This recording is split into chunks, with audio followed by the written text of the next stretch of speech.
find myself in times of trouble, Mama Mary comes to me, speaking words of wisdom, let it be.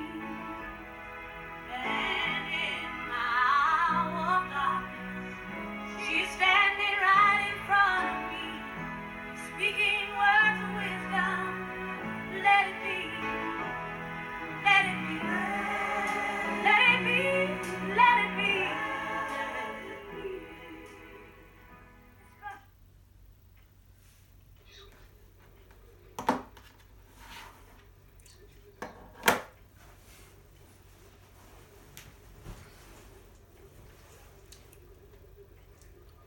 Bonjour à tout le monde. En fait, je me présente.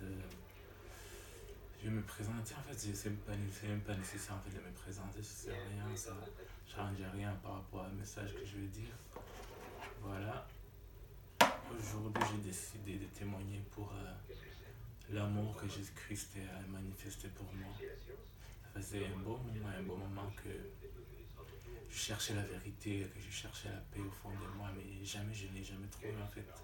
J'ai essayé le yoga, j'ai essayé la méditation, j'ai essayé tout ce que vous voulez, mais jamais j'avais trouvé la paix intérieure. Et un jour où j'étais dans des difficultés relationnelles, difficultés financières, beaucoup de difficultés en fait, Jésus s'est montré à moi, voilà, j'ai su que c'est lui, et j'ai su que vraiment il était là pour moi. Mais de toute façon, c'était pas la première fois que Jésus-Christ s'était manifesté à moi. C'est-à-dire que depuis tout petit, en fait, j'étais un enfant un peu fragile, un peu sensible, voilà, et à cause des difficultés que j'ai vues à l'école de temps en temps, voilà, ça m'a poussé en fait d'aller prier. C'est-à-dire qu'à l'école primaire, en fait, il y avait des professeurs, pendant les créations, ils partaient prier, en fait, ils prenaient une classe et voilà, ils priaient dans cette classe-là. Et moi, je me rappelle que je les suivais, en fait. Je les suivais pour aller prier, ça m'intéressait. Ça m'intéressait parce qu'en fait, voilà, tout petit, même au maternel, en fait, je voyais des livres, en fait, des Jéhovah, des témoins de Jéhovah, je voyais les dessins de Samson, ce que David a fait, je voyais beaucoup de choses. J'étais passionné par cette histoire-là, à travers les dessins, comment c'était dessiné, je trouvais que c'était beau, c'était vraiment mis en valeur, en fait. Et j'allais prier en primaire, chaque fois que je priais, je me rends compte que en fait, j'avais tout le temps la paix en moi, j'avais comme si j'avais une solution en fait à mes petits problèmes que j'avais d'enfant, voire de petit enfant quoi. Et j'ai prié Jésus, je m'agenouillais avec les professeurs, j'ai prié, voilà, j'aimais prier, je peux pas expliquer ça, j'aimais prier, c'est tout. C'est pas pour mon inventeur ou dire que je sais faire le bien plus que tout le monde, et non, je peux pas appeler ça non plus un hasard, mais je dirais que c'était inné en fait. Cet amour de Dieu était en moi, mais ça m'a poussé à vouloir connaître ce que c'est Dieu, en fait, Jésus. Je pensais toujours que ça va te coucher. Allez, va te coucher. Je pensais que c'est une norme de paix, en fait, et comme je n'avais pas de papa, en fait, il représentait tout pour moi. Et voilà. Et en priant, je me suis rendu compte qu'à chaque fois que j'ai prié, j'avais la joie, je ne sais pas expliquer, en fait, qui me permettait de survivre à toutes ces difficultés, ce harcèlement scolaire, tout ça. Et vraiment, vraiment, je me suis dit jamais je lâcherai en fait Jésus. Puis après, ma mère aussi, j'ai une chance d'avoir une mère aussi qui s'est convertie, en fait, qui a donné sa vie à Jésus-Christ. Elle m'aidait aussi à avoir la foi, à avoir la curiosité de savoir ce que c'est Dieu.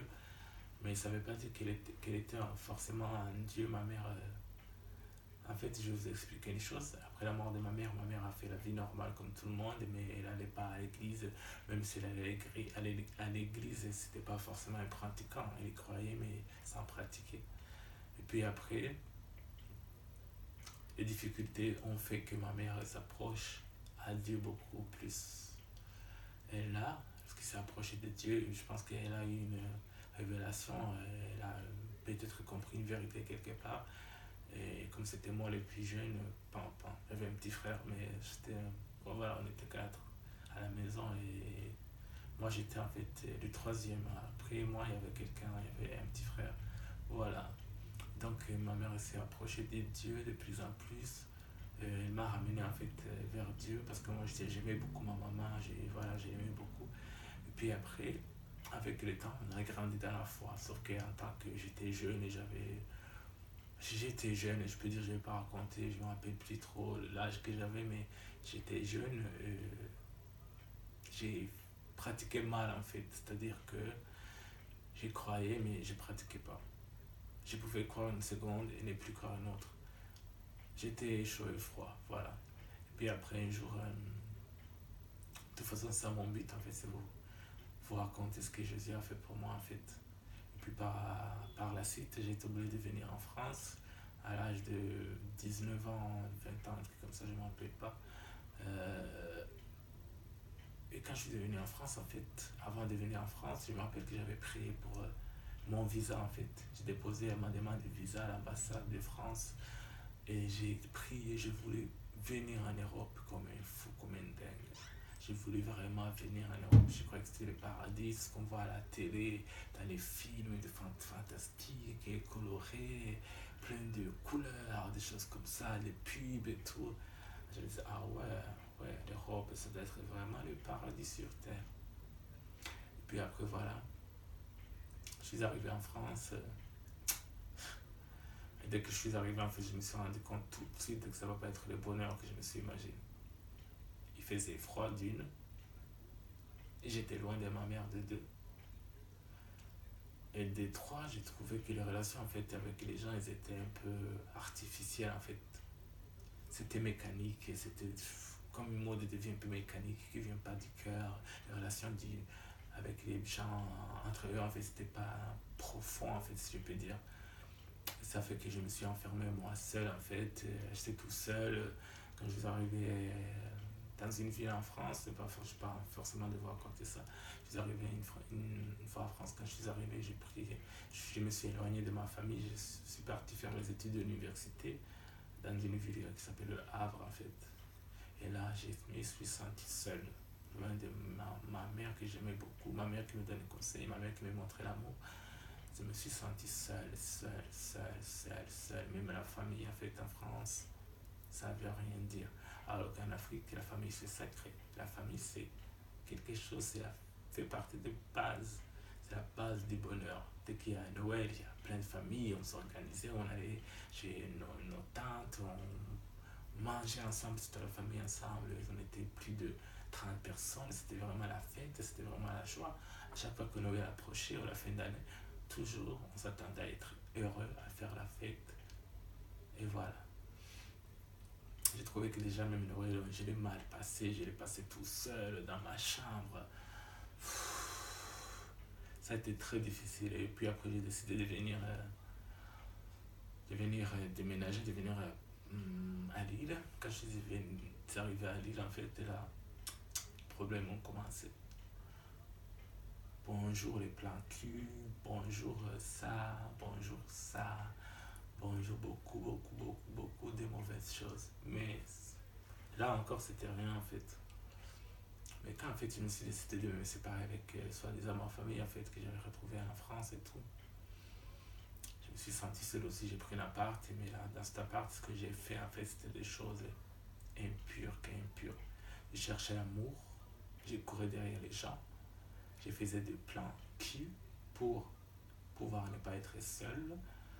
Et c'était comme si c'était ma nourriture en fait, le plan cul, voilà, je ne vais pas les nier, de toute façon je suis là pour témoigner d'où je viens.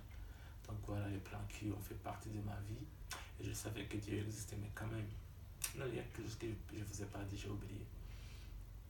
Avant de venir en France, j'avais prié pour le visa et ma mère aussi avait prié pour moi. Donc on a prié les mêmes jours ensemble, on priait pour les mêmes sujets.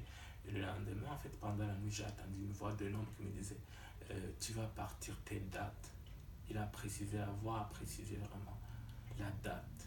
Et le lendemain, tout de suite, comme j'avais prié Jésus avant de m'endormir, j'avais demandé à Jésus de faire quelque chose par rapport à mon départ. Et le matin, quand je suis réveillé, en fait, j'ai dit à ma mère, parce que ma mère était un peu mon guide spirituel, et je lui ai dit, maman, j'ai rêvé ça. j'ai rêvé un homme me dire la date dont je vais partir en France en fait. Et ma mère m'a dit, tu sais quoi, j'ai rêvé la même chose, j'ai attendu la même chose. Donc on s'est regardé dans les yeux, ma mère et moi, on s'est complété tout de suite comme on a vu tout à l'heure, moi, mon chemin. On a tout de suite dit, ah, c'est Jésus qui vient de nous répondre. Donc j'ai pas eu de doute.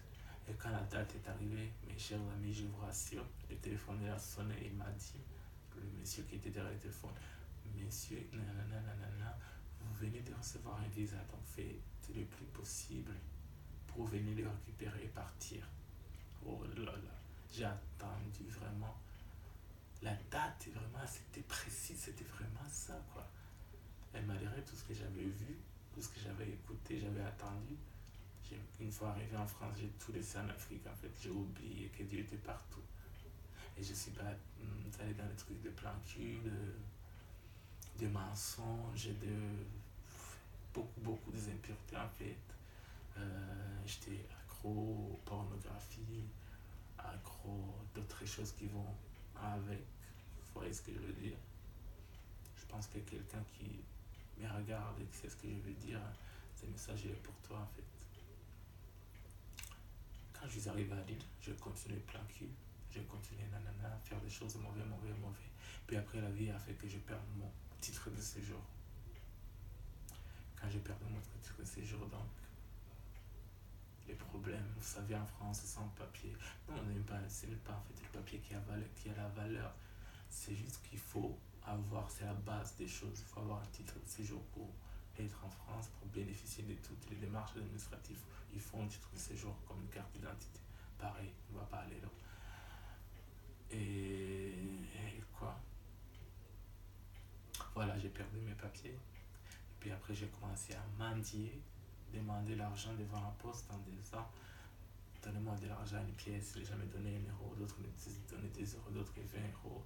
Et j'ai vécu, né 2015, 2014 à 2015, j'ai vécu dans la précarité. J'allais dans le secours populaire, pour avoir à manger, j'allais dans le secours catholique pour avoir des habits. J'ai vraiment galéré. J'ai vraiment galéré. Je me suis prostitué pour avoir de l'argent. J'ai pris la drogue, le cannabis, j'étais accro au cannabis. Depuis 2010 jusqu'à 2019 même, j'étais accro au cannabis. Et j'ai pas eu de chance, en fait, j'ai rencontré quelqu'un aussi, en fait, qui m'a mal influencé dans ma relation avec Dieu, qui était païen, qui croyait à rien. Par contre, quelqu'un de manipulateur, je me suis confié, et la personne a utilisé ce que je me suis confié contre moi, en fait. Il a voulu me mettre par terre, en fait, à cause de ce que j'avais dit moi-même par ma bouche, à me confier en ayant beaucoup confiance. Je ne vais pas raconter ça, ça n'a plus même de ça ne me touche même plus tout ça. Tout ce que je veux dire en fait, c'est qu'à partir du mois de septembre, non, du mois d'août 2018 jusqu'à aujourd'hui,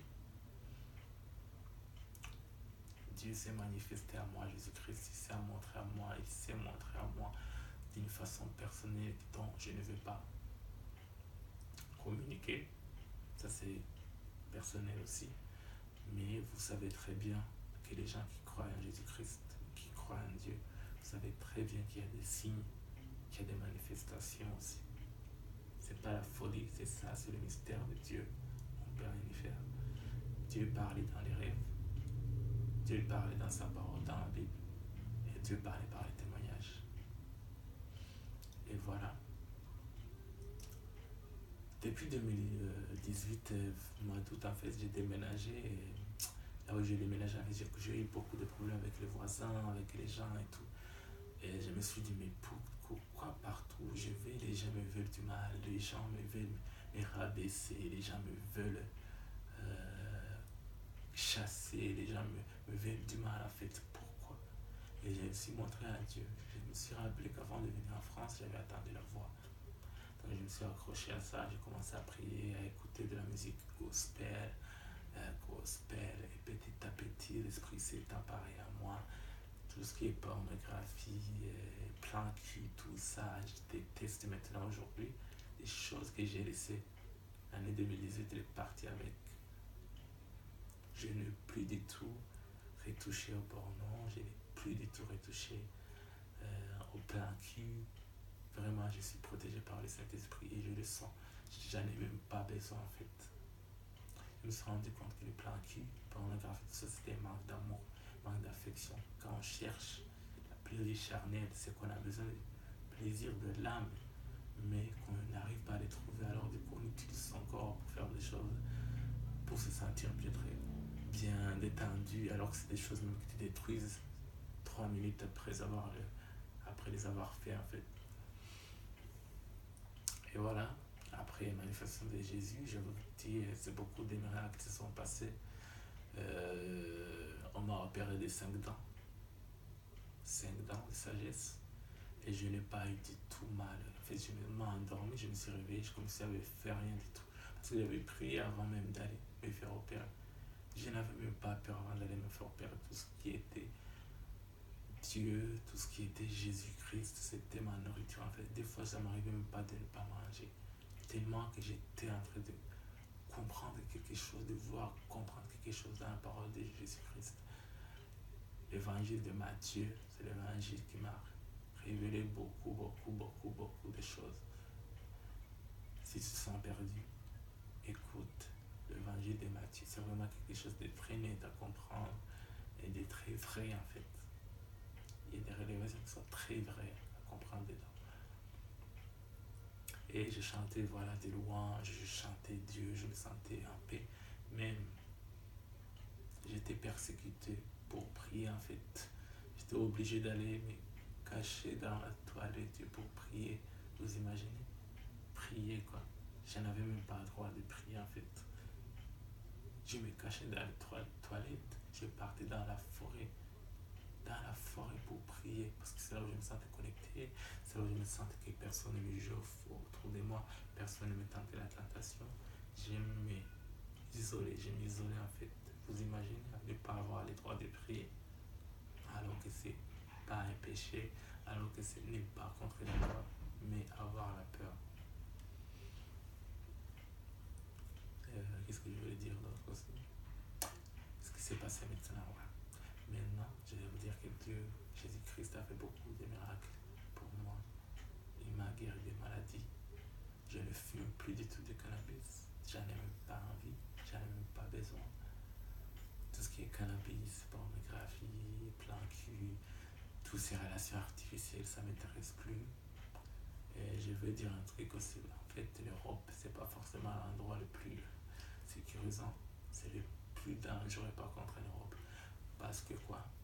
Il y a l'internet qui fait beaucoup de mauvaises choses. La plupart des gens, ils sont en train de copier les stars sur Instagram.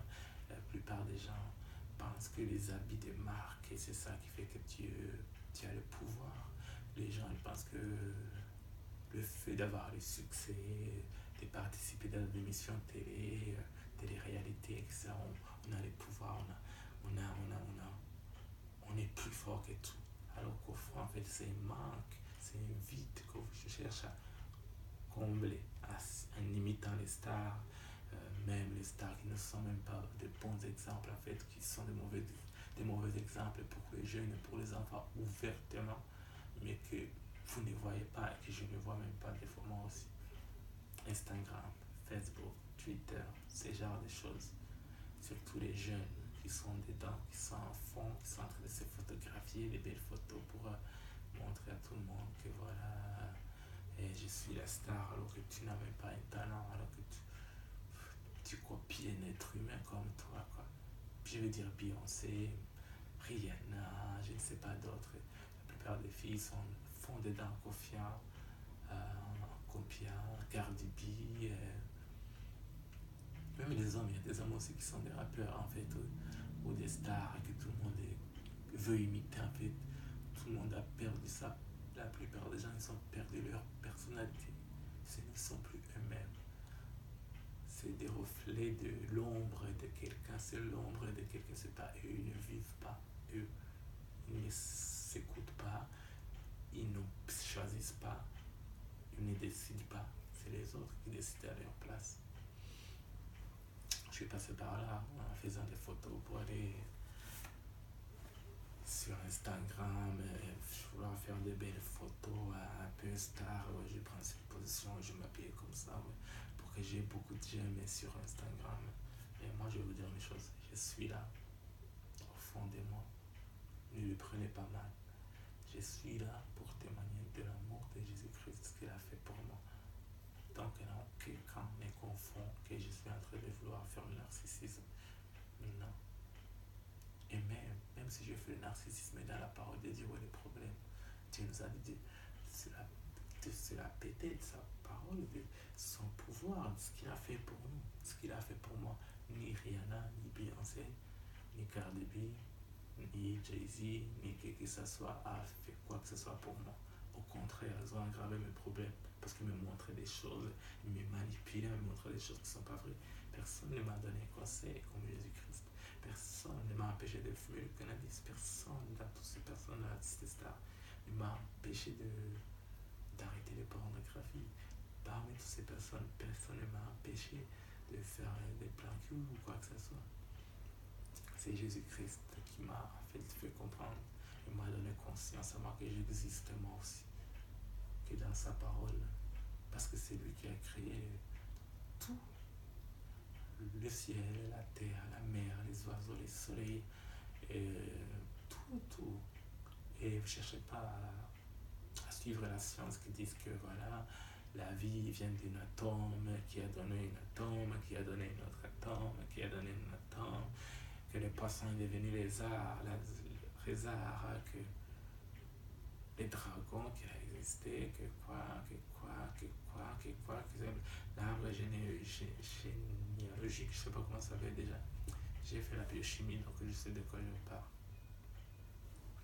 Une question que vous devez savoir, le hasard n'existe pas. Cet atome qui a donné l'atome, cet atome vient d'où en fait? Cet atome-là, même s'il vient d'un autre atome, et cet atome-là qui vient de cet atome vient d'où? Le monde s'est réveillé, le monde il a existé, il n'y a pas de fin ça. Tout ce qu'on voit, c'est quelque chose qui a été créé par quelque chose.